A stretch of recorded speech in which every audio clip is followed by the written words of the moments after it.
ઊંઝામાં આવેલ ઉમિયાધામ ખાતે એસપી તરુણ દુગ્ગલ સહિત પોલીસ અધિકારીઓ અને પોલીસ જવાનો દ્વારા 21 ધજા ચઢાવવામાં આવી।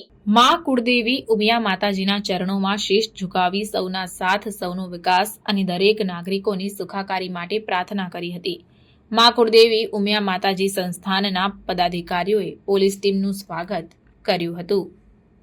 તે વાતની પ્રતીતિ કરાવતી ઘટના ઊંઝામાં બની છે। મહેસાણા જિલ્લા પોલીસ વડા Tarun Duggal, DYSP Milap Patel, DYSP Dhruv Sutariya, DYSP D M Chauhan, PI Roma Dhaduk, PSI R B Budar, PSI D P Bhati અને પોલીસ જવાનોએ વહેલી સવારે માં કુળદેવી ઉમિયા માતાજીના ચરણોમાં શીશ ઝુકાવ્યું હતું અને ભવ્યાતિ ભવ્ય ધજા મહોત્સવના શુભારંભના પ્રથમ દિવસે પ્રથમ સ્લોટમાં એસપી તરુણ દુગ્ગલ સહિત પોલીસ અધિકારીઓ અને પોલીસ જવાનોએ 21 ધજા ચઢાવી હતી। માં કુળદેવી ઉમિયા માતાજી પ્રત્યેની અતૂટ આસ્થા અને શ્રદ્ધા વ્યક્ત કરી હતી। ઉલ્લેખનીય છે કે પોલીસ અધિકારીઓ અને પોલીસ જવાનો યુનિફોર્મમાં મંદિર પર પધાર્યા હતા।